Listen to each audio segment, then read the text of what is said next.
He was once an executive for the car-sharing company Zipcar, and for the past 2 years he served as Washington, D.C.'s transportation czar, overseeing the Capital Beltway and instituting the nation's largest bike-sharing program.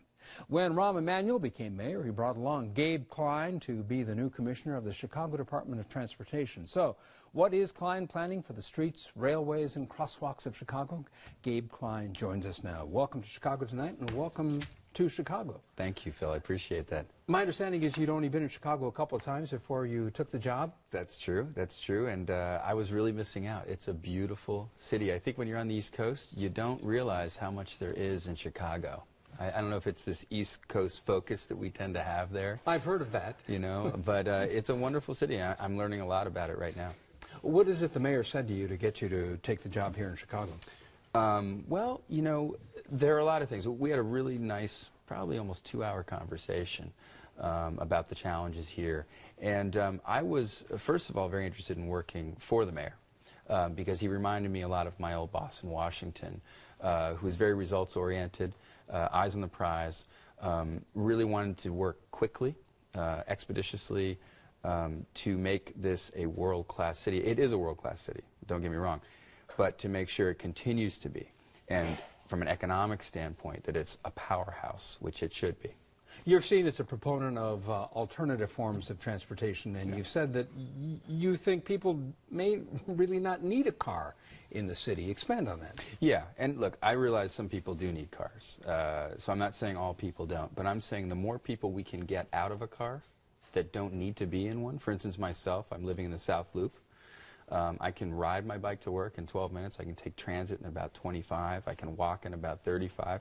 It'll probably take me about 25 to drive. If you make it easy enough, I will drive, right?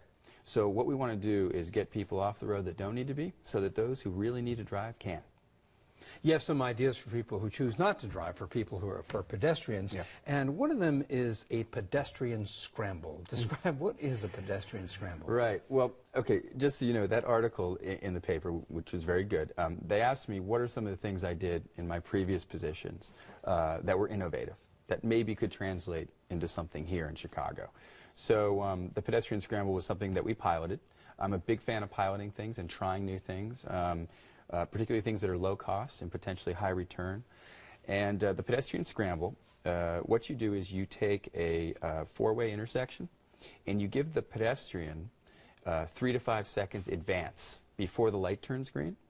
So basically you give them access to the right-of-way, to the crosswalk, before the other users, before the automobiles.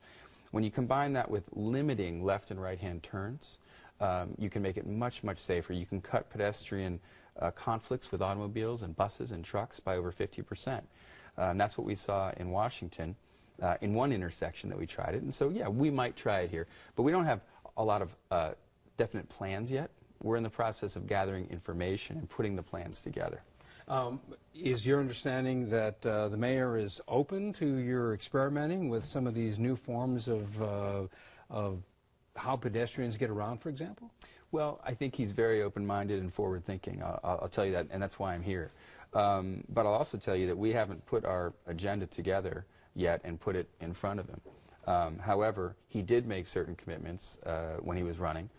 He wants this to be the bicycle-friendliest city in America, and he's already announced that, and we've already started working on that. And we will have our first protected bicycle lane finished in the next few days, actually. What exactly is a protected bike lane? Right. I've seen the term, but I'll be honest with you, I don't know what it means. Sure.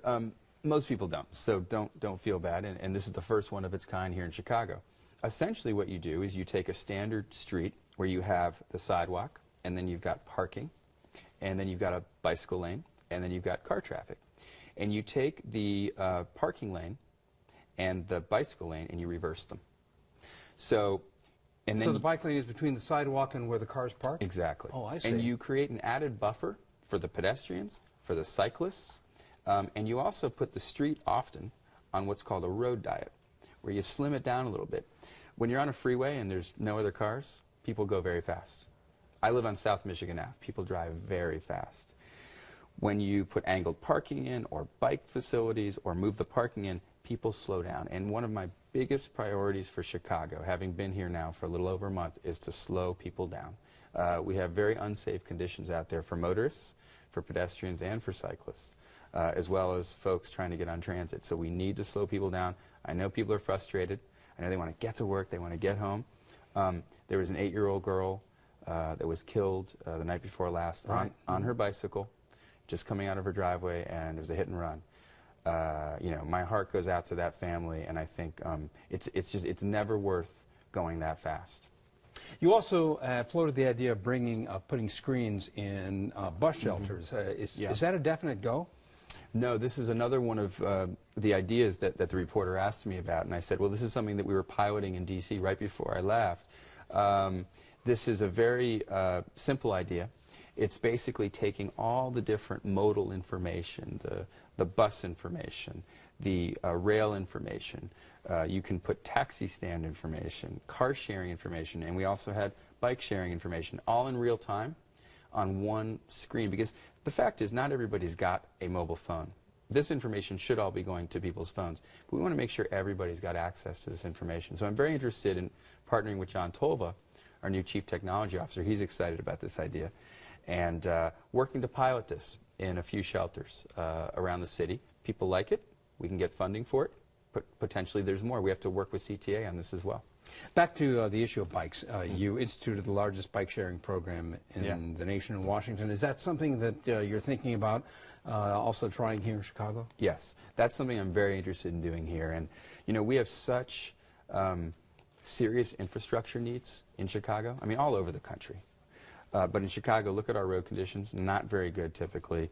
The CTA is so crucial to our economy, to the region. We've got to invest money in that.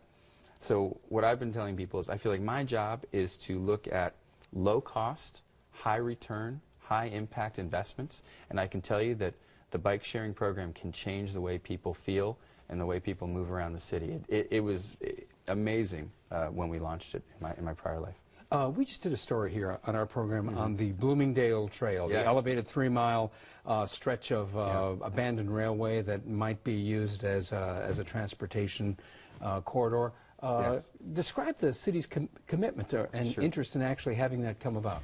I will tell you that the mayor has made this an absolute priority. He feels strongly that there's 5 different communities that are linked by that rail line, and that they really need that green space.